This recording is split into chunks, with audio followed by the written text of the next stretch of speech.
perdebatannya adalah kalau upah minimum dijalankan, mungkin di sektor informal jutaan orang yang bekerja di situ tidak kuat, malah akan terjadi pengangguran yang banyak.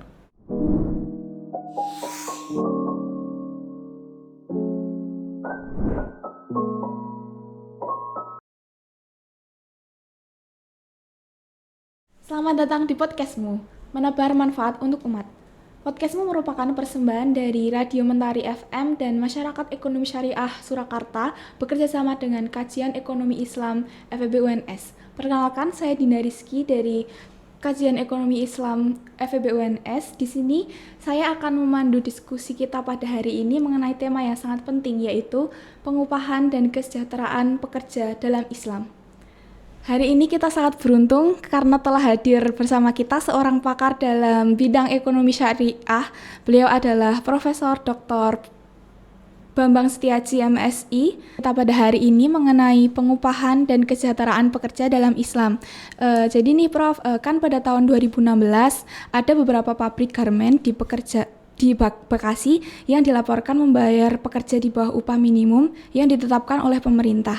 Lalu pertanyaannya Prof, kalau menurut pandangan Islam, bagaimana mengenai upah minimum dan bagaimana seharusnya pengusaha muslim menetapkan upah yang adil? Sejauh yang saya tahu, Islam tidak ada membahas upah minimum. Jadi pengupahan itu jatuhnya seperti perdagangan, yaitu antarodin. Kalau ridho sama ridho, setuju sama setuju, ya sudah jalan. Upah minimum itu sebetulnya merupakan produk pemerintah, ya. Pemerintah yang sudah abad 18 akhir atau 19 awal, ya, untuk melindungi pekerja. Jadi dalam sejarah upah minimum begitu. Tetapi Islam sangat setuju melindungi wanita, melindungi para budak supaya banyak dimerdekakan, ya kan? Hormat pada wanita supaya diberi warisan, sebelumnya nggak dapat.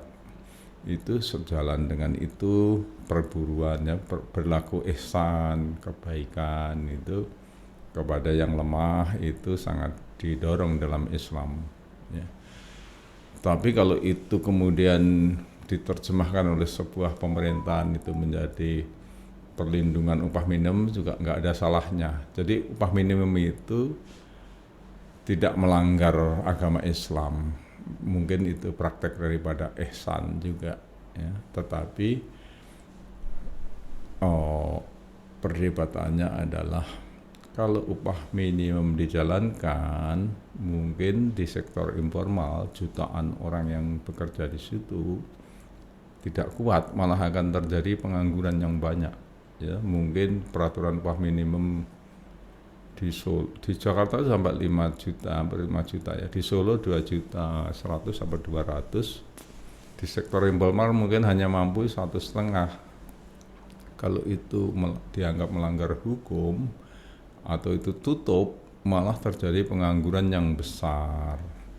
Jadi kalau saya kembali kepada antarodin, misalnya sebuah institusi atau bahkan banyak di Muhammadiyah banyak membayar di bawah upah minimum, tidak mampu upah minimum, ya sudah, daripada nggak ada pekerjaan, ya, daripada nggak ada pekerjaan itu diterima.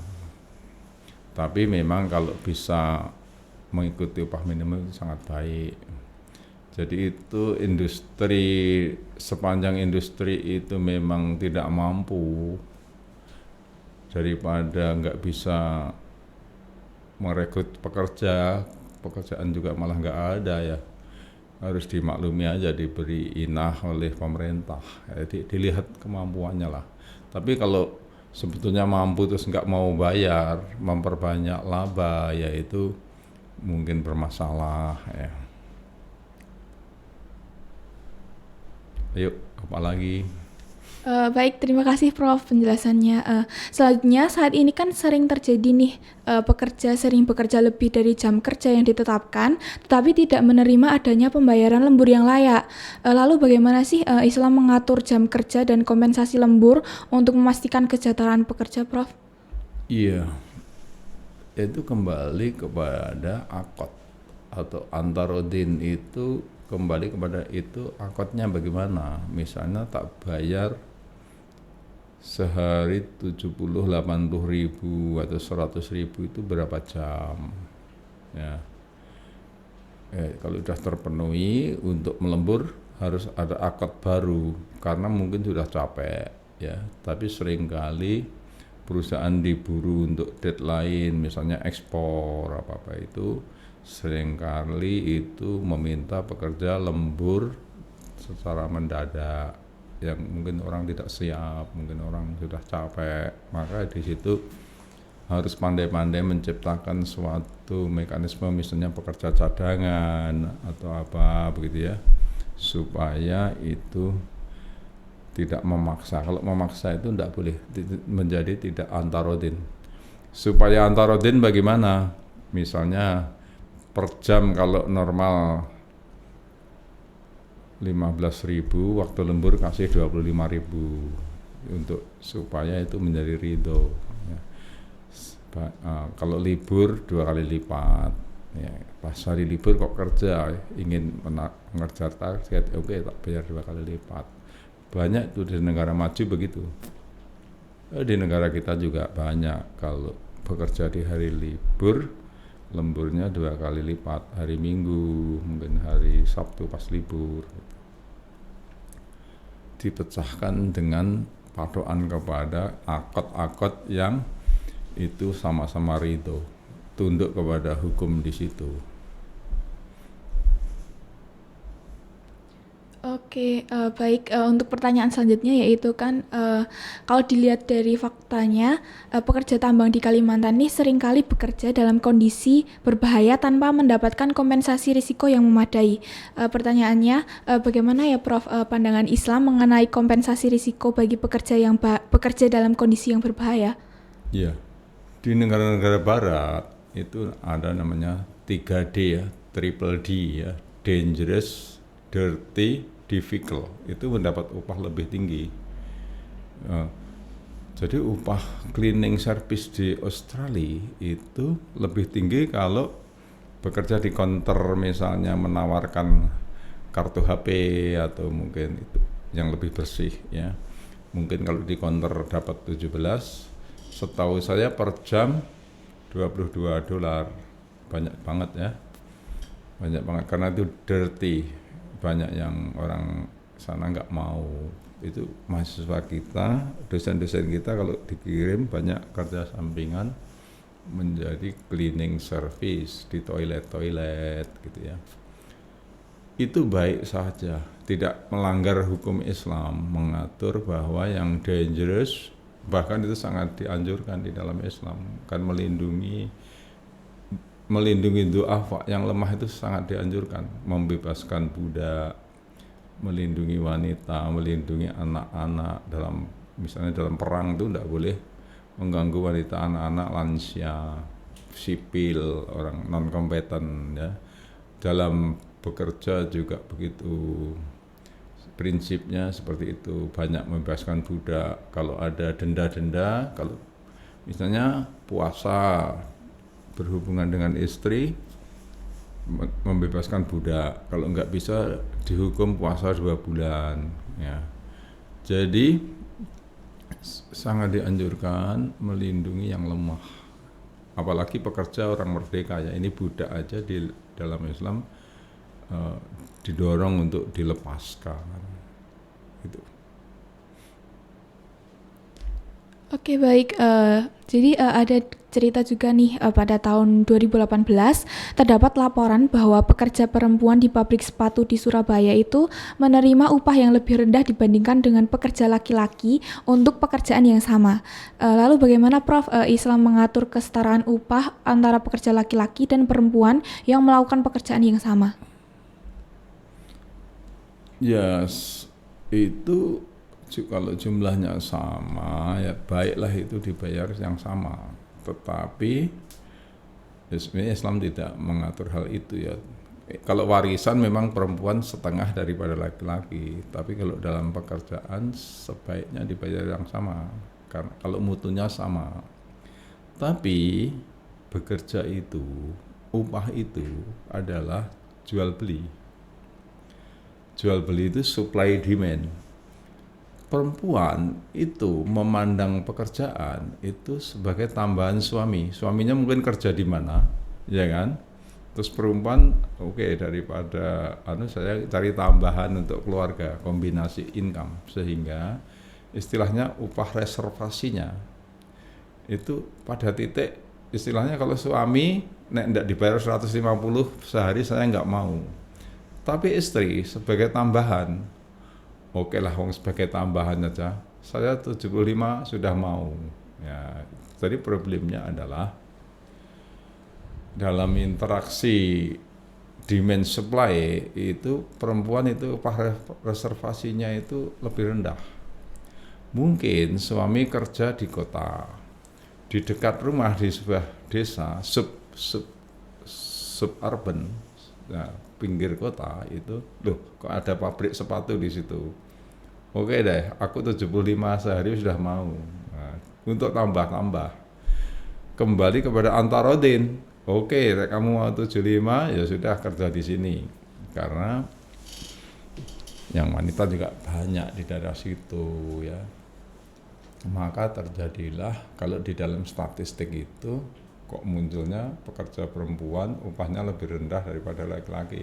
Itu bukan suatu diskriminasi, dan itu terjadi di Amerika pun terjadi, di negara yang paling maju di dunia ya.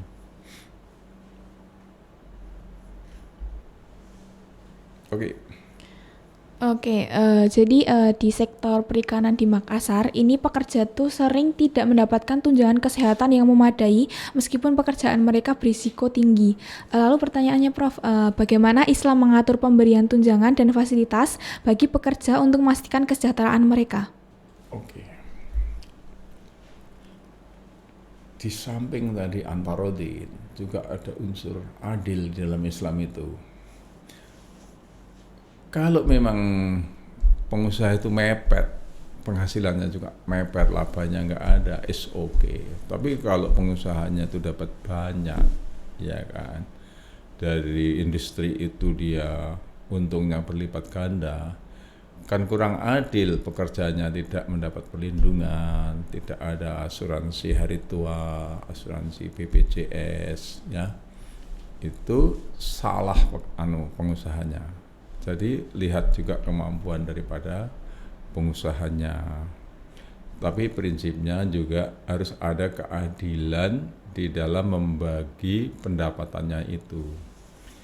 Saya sebagai Ketua Majelis Diktilit Bank Muhammadiyah melihat universitas-universitas kan penghasilannya beda-beda, total income-nya ya, ada yang sekian ratus miliar, ada yang rendah.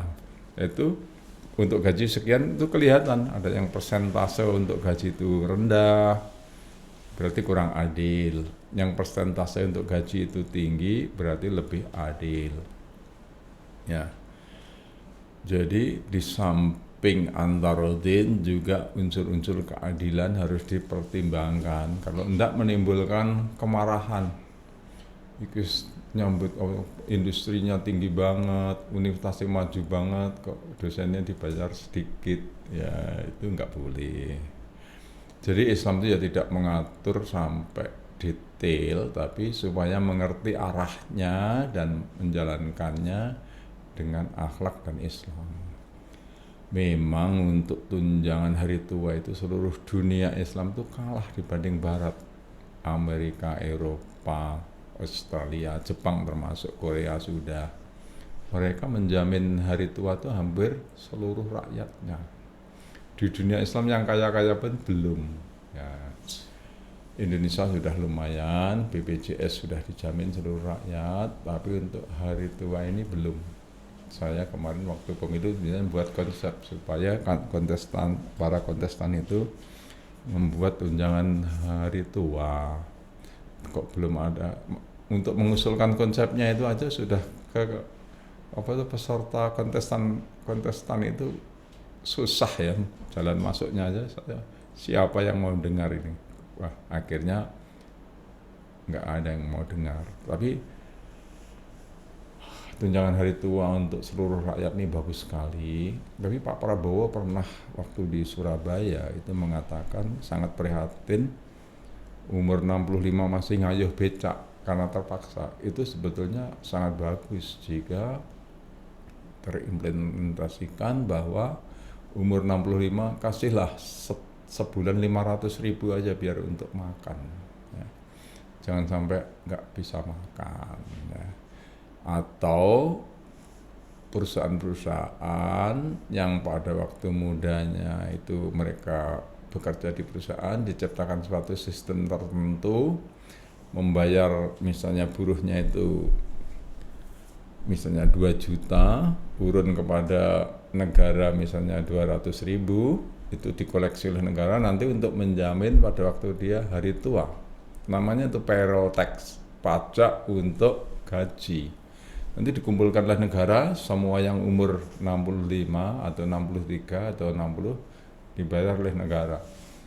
Tapi untuk sementara itu belum ada, yang penting diberi tunjangan makan aja.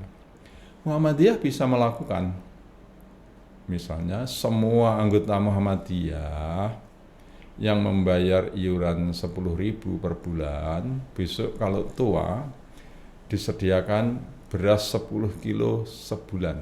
10 kilo kan cuma 130.000 kan, yang penting beras harus ada. Dan itu bagi yang membutuhkan. Dari anggota Muhammadiyah misalnya 30 juta, yang mengambil kan tidak banyak, yang sudah kaya tidak akan mengambil ke Baitul Mal beras itu. Itu dulu ide daripada Pak Dawam Raharjo. Waktu itu belum ada internet, belum secanggih ini administrasi, belum ada ATM. Ya. Sekarang ini sudah ada, itu gampang, itu bisa. Ya. Saya ingin merumuskan hal itu, mudah-mudahan nanti para pimpinan Muhammadiyah tergerak ya. Ini penting sekali sebagai pelopor modernitas ya. Jadi surat Al-Ma'un itu adalah ar-ra'aital ladzi yukadzibu bidin fadzalikal ladzi yad'ul yatim wa la yakhuddu ala ta'amil miskin. Apakah kamu tahu bangsa atau orang yang mengingkari agama? Yaitu bangsa yang tidak mempunyai sistem memberi makan orang yatim, anak yatim dan orang miskin dan anak yatim. Manula itu termasuk orang miskin, sudah nggak bekerja lagi, nggak kuat kerja.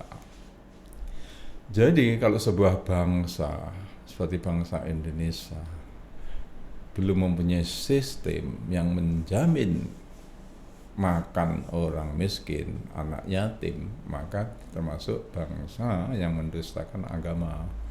Oleh sebab itu Kiai Dahlan membuat panti asuhan yatim. Itu dulu penduduk belum banyak, sekarang penduduk sudah sekian juta ya, dan orang miskin di mana kita nggak tahu, tempatnya tersebar luas. Maka dari itu bisa diubah menjadi sistem keanggotaan yang berjaminan. Nanti orang-orang kaya, saya mengcover misalnya anggota pengajian saya 20 orang kali 10.000 hanya 200.000. 1 juta itu sudah dapat 100 orang, se-RT itu hanya 20 orang, 5 RT hanya 100 orang. Membayar 1 juta sebulan iuran Muhammadiyah itu sudah mengcover 100 orang.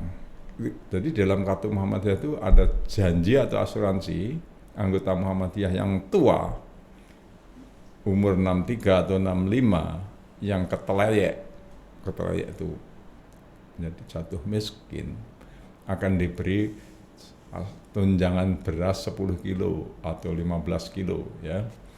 Nanti disesuaikan, dihitung-hitung lah ya. prinsipnya itu adalah begitu, itu modernisasi daripada Al-Ma'un. Kalau nanti bernegara Muhammadiyah itu kok menjadi bupati atau menjadi presiden, ya itu tolong itu dimasukkan dalam APBD, APBN, dalam undang-undang di parlemen itu yang menjamin makannya orang miskin itu. Mungkin bansos itu juga dalam rangka itu, cuma itu kurang tertib aja. Itu harus ditertibkan menjadi administrasi yang bagus, tidak satupun orang miskin itu terlewat dan tidak boleh dipolitisir. Harus itu hak mereka, dikirim lewat sistem apa gitu ya. Ambil aja lah, jangan diantar-antar gitu dengan wartawan, dan itu dilarang. Dilarang dalam Islam itu memberi dengan menghina. Memberi dengan dipoto nggak boleh. Itu kan privasi. Kamu mau nggak diberi beras 10 kilo dipoto terus nanti disiarkan ini yang dapat? Nggak boleh. Itu kehormatan rakyat, ya. Itu dalam Islam dilarang. Janganlah kamu memberi tapi dengan menghina. Menghina itu bukan dipisu-pisu, itu enggak, dipoto, suruh nyanyi dulu di panggung, tepuk tangan, anak yatim suruh ke depan. Aduh ya Allah, itu enggak boleh ya. Itu adalah kasihan kan. Suruh ke depan dulu, mau ngasih aja suruh ke depan dulu, terus suruh tepuk tangan, nyanyi, walaupun suruhnya itu doa ya. Datangilah langsung di tempatnya gitu. Tapi kalau hadiah 1 miliar suruh ke depan oke ya, beda. Tapi kalau hanya dikasih amplop 20.000, 100.000 ya, jangan dipoto-foto gitu ya. Itu jangan sampai menghina, jangan sampai merendahkan, melecehkan rakyat ya. Nanti kalau kamu jadi pejabat jangan melecehkan rakyat, suruh kumpul atau dilempar bantuannya ya. Berikanlah dengan cara yang sangat terhormat, dirahasiakan wajahnya, identitasnya. Orang Barat itu marah loh itu kalau dibegitukan. Masa kita dunia Islam kalah sama orang Barat yang sekuler ya gitu. Gitu. Oke, baik, berarti prinsip keadilan ini adalah kunci untuk memastikan kesejahteraan pekerja ya Pak. Jadi tapi masih terdapat banyak pekerja yang tidak dibayar sesuai dengan kerja keras yang mereka berikan. Lalu pertanyaannya, bagaimana peran zakat dan sedekah dalam mendukung kesejahteraan pekerja dalam hal ini, Prof? Oke, tidak membayar itu ada 2 macam. Tidak mampu, memang orang hasilnya. Misalnya SD Muhammadiyah bayar orang 200, memang nggak ada uangnya. TK Aisyah hanya bayar 200.000, memang nggak ada uang masuk. SPP-nya nggak bisa tinggi, yang dilayani rakyat bawah. SPP-nya aja 20.000 banyak nunggak. Ya memang nggak mampu, ya udah mau apa lagi. Tapi kalau sebetulnya mampu, perusahaan itu atau usaha itu menghasilkan uang yang banyak, itu menyangkut masalah keadilan. Ya. Namanya keadilan antara pemilik dan pekerja. Keadilan fungsional, bagian pemilik berapa, bagian pekerja berapa, yang wajar ya, bisa dipelajari angka-angkanya, batas-batasnya. Itu jadi kalau itu disebabkan oleh nakal, misalnya sebetulnya mampu terus nggak mau bayar, nggak mau beri hari tua, itu salah ya, karena itu standar sebagai orang-orang Barat yang sekuler aja ada kok. Di dunia Islam kan nggak boleh kalah. Fastabiqul khairat. Fastabiqul khairat artinya berlomba-lombalah dalam kebaikan. Orang Barat yang kita caci maki sekuler ada. Lah kita yang mengaku lebih baik kok nggak ada. Kan salah itu. Perintahnya kan berlomba-lombanya dalam kebaikan. Kalau mereka beri pensiun, ya kita beri pensiun. Lebih baik. Sama aja sudah, alhamdulillah. Perintahnya lebih baik. Dunia Islam dalam hal ini kalah, akhlaknya tuh kalah. Jadi akhlak itu bukan hanya laki-laki perempuan dijaga jaraknya, kemudian kerudungnya begini, enggak. Akhlak itu termasuk adalah bagaimana memperlakukan rakyat, bagaimana memperlakukan pekerja, bagaimana berlomba-lomba dalam kebaikan, berlomba-lomba berbuat baik terhadap orang du'afa, pekerja, buruh, para wanita, anak-anak, orang yatim. Itu satu terminologi. Baik, kalau tadi tentang ketidaksesuaian pembayaran, sekarang tentang penundaan pembayaran upah, Prof. Jadi kan ini kan pasti menjadi masalah bagi pekerja. Selain dampak ekonomi, hal ini juga dapat menurunkan motivasi dan produktivitas pekerja. Lalu Prof, bagaimana pandangan Islam mengenai atasan yang menunda pembayaran upah pekerja? Kalau menunda itu nakal, itu salah. Dia harus, istilahnya itu juga merugikan dia sendiri. Kalau kamu tunda gajinya, kan produktivitas akan turun. Kamu perusahaanmu jadi nggak perform, ya. Tapi kalau menunda karena kesulitan, pengusaha itu kan banyak kesulitan juga. Dan pengusaha itu jangan dimusuhi, manfaatnya itu besar sekali. Besarnya itu bagaimana? Begini ceritanya. Di dalam Islam, orang itu sangat didorong untuk bekerja, nggak boleh bermalas-malasan.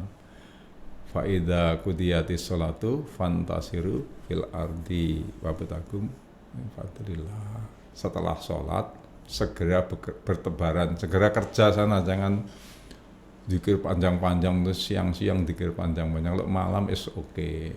Karena kerja sana, fantasiru fil ardi, ya. Bekerja itu artinya sangat dianjurkan dalam Islam, nggak boleh membuang-buang waktu. Mubadir itu bukan hanya makanan aja. Tengok-tengok nggak kerja itu ya mubadir. Ya.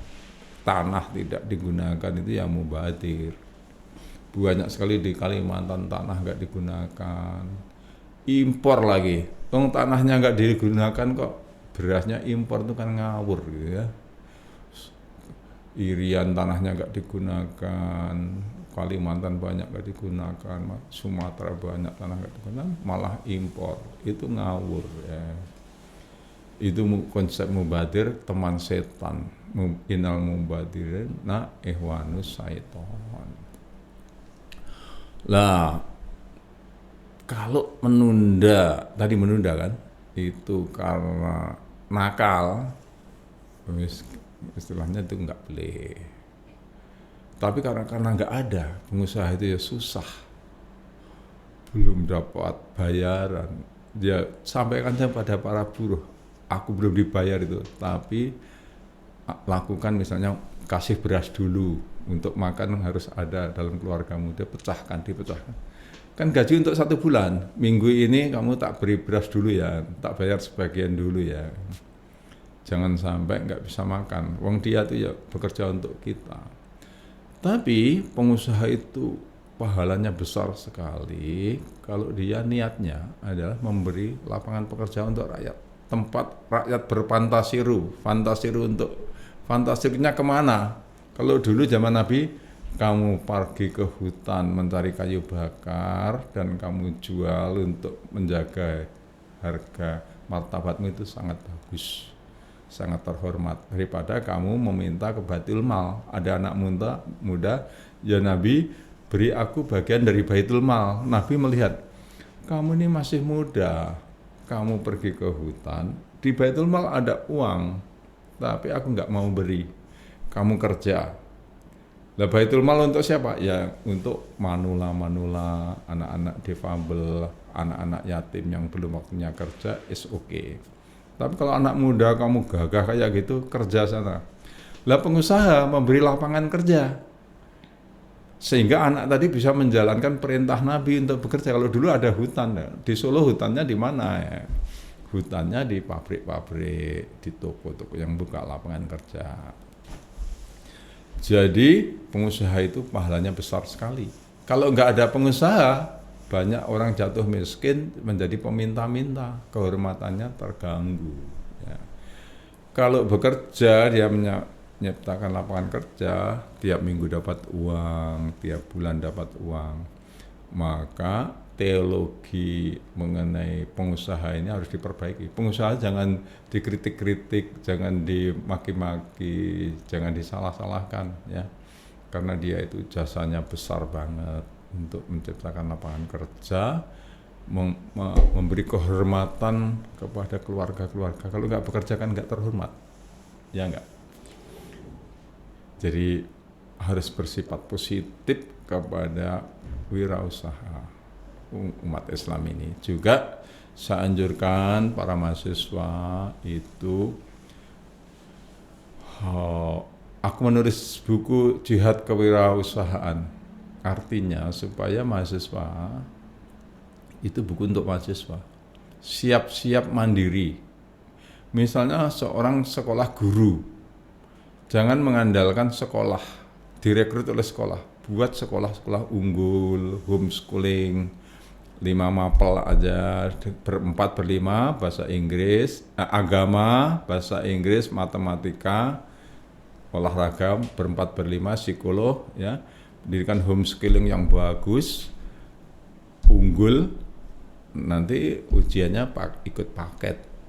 Nah, yang perawat nanti membuat home care, tidak tergantung rumah sakit, tidak tergantung sekolah yang ada, malah sekolah yang ada dikalahkan oleh, tak kalahkan, sekolah ada kan standar, sekolah yang ada dikalahkan dengan sekolah-sekolah unggul gitu ya. Homeschooling, orang-orang kaya sekarang mau bayar homeschooling anaknya 3 juta, dididik yang bagus, cukup sewa rumah aja, sewa rumah kecil gitu ya. Homeschooling yang bagus, tidak harus pinggir jalan, malah agak masuk gitu yang murah ya. Home care, perawatnya keliling. Udah ibu saya rawat di rumah saja, nggak usah pakai internet, ditawarkan. Arsitek juga menawarkan dari rumah-rumah dia, nggak usah keliling. Toko-toko online dari kamar kos semua harus punya bisnis. Anak-anak muda Islam saya harapkan punya bisnis supaya terhormat dan supaya menguasai ekonomi. Ekonomi itu sangat penting loh ya. Kalau orang itu ekonominya kalah, nanti juga kalah dalam semuanya. Industri harus dimasuki, industri tinggi. Kalau industrinya itu bagus, nanti persenjataannya juga bagus. Industri senjata juga industri juga, di barat itu industri juga. Itu ada hubungannya dengan teknologi kan. Kalau persenjataannya bagus malah aman, dunia Islam tidak diserang, nggak usah ya, malah lebih aman dunia Islam itu. Maka dari itu industri dan ekonomi itu harus dimasuki ya. Kecintaan berusaha ini harus ada, karena itu rentetannya nanti juga melindungi agama, melindungi bangsa, negara ya. Oke, baik. Berarti dari ketidaksesuaian pengupahan dan penundaan pengupahan, berarti ini mengartikan praktik-praktik pengupahan dan kesejahteraan pekerja ini tentu bervariasi di berbagai negara. Lalu, bagaimana menurut pandangan Prof tentang praktik pengupahan dan kesejahteraan pekerja di negara-negara Muslim saat ini?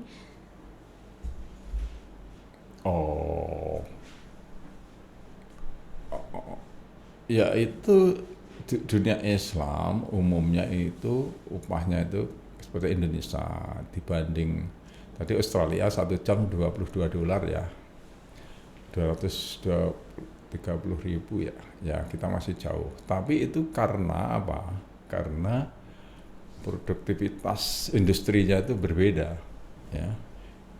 Karena apa? Tingkat ekonominya juga berbeda. Kalau itu sudah merupakan titik keadilan, it's okay.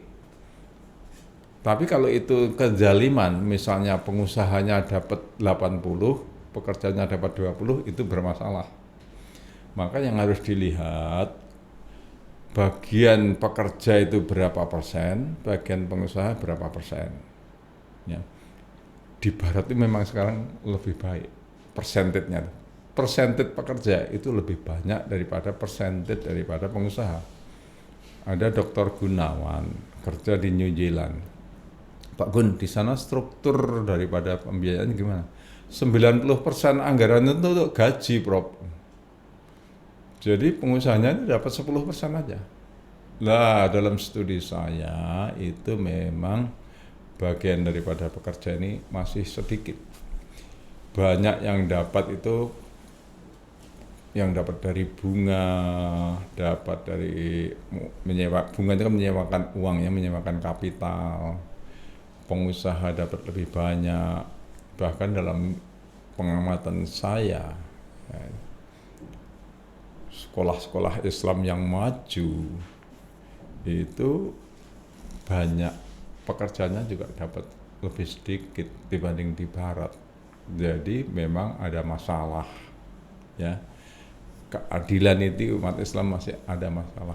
Belum berfastabiqul khair dengan orang barat, dan itu kembali kepada akhlak kurang. Jadi kita ini akhlaknya tidak lebih baik daripada barat, maka kita kalah. Memang akhlak dalam bidang tidak salaman dengan perempuan, tidak memandang perempuan is okay. Tapi akhlak dalam bidang membagi rezeki, akhlak dalam bidang misalnya korupsi, akhlak dalam bidang tadi antara pemilik dan buruh itu kalah kita.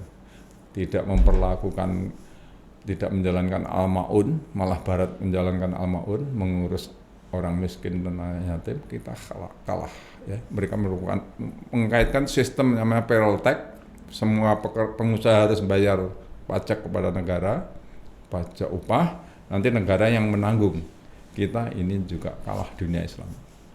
Jadi kekalahan dunia Islam ini, kemunduran ini bukan disebabkan oleh ansih kemajuan daripada barat, tapi juga kemunduran dalam bidang akhlak dan keadilan dunia Islam. Akhlak dalam arti keadilannya. Kalau nganu itu dinikmati sendiri, tidak memperhatikan yang kecil, itu akhlaknya kalah. Itu menyebabkan kalau perang ya kalah, kalau dalam percaturan dunia juga kalah. Jadi perbaiki akhlak-akhlak ini dan nanti kita akan menang. Karena kalau kita membagi rezeki dengan baik antara pemilik dan pekerja, itu nanti akan menjadi masyarakat yang berkualitas. Ini pertanyaan yang sangat penting banget. Oke, baik. Jadi selain dari fenomena-fenomena pengupahan pekerja, kita sedang menghadapi era digital yang telah membawa banyak perubahan dalam dunia kerja. Teknologi telah mengubah cara bekerja dan berinteraksi. Lalu pertanyaannya, Prof, apa saja tantangan yang mungkin dihadapi dalam mengimplementasikan prinsip-prinsip Islam terkait pengupahan dan kesejahteraan pekerja di era digital? Prinsipnya ya keadilan antara pemilik dan pekerja, prinsip antarodin, saling ridho, kemudian prinsip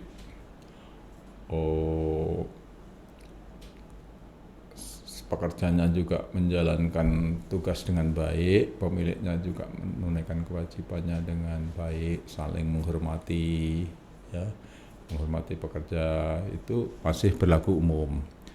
Dalam dunia digital banyak sekali pekerjaan-pekerjaan yang misalnya borongan, kamu membuat aplikasi ini saya bayar segini, menjadi ukuran-ukuran menjadi nggak jelas karena itu bukan by time tapi keahlian. Membuat begini-begini susah, ahlinya nggak banyak. Jadi pekerjaan berbeda dengan yang dulu, mungkin sekian jam sekian, itu enggak. Nanti aplikasi ini berapa, itu tingkat kesulitannya, dan yang ahli dalam bidang itu mempelajarinya kan susah ya. Itu ya diserahkan kepada, tidak diatur dalam Islam, tapi prinsip-prinsip umum harus dipegang ya. Dan Islam juga supply demand, kelangkaan ya silahkan aja deh, is okay, tidak melanggar itu. Salah satu hal yang ingin saya titipkan anak-anak muda, dengan dunia internet ini terjadi revolusi besar-besaran. Apa revolusi itu? Ini saya baru pulang dari Cina minggu lalu, ya. Belanja dengan 5 rektor, belanja TV yang bisa ditulis, yang menggantikan LCD, namanya whiteboard interaktif. Nanti bisa untuk Google, bisa untuk layar LCD laptop kita, bisa dia sendiri itu langsung menjadi laptopnya itu sendiri, nggak usah bawa laptop karena dia bisa Google, bisa menyimpan file, bisa kita email ke situ langsung buka di situ. Bisa kita tulis, misalnya kita menjelaskan anatomi langsung ditulis di situ. Yang saya mau ceritakan,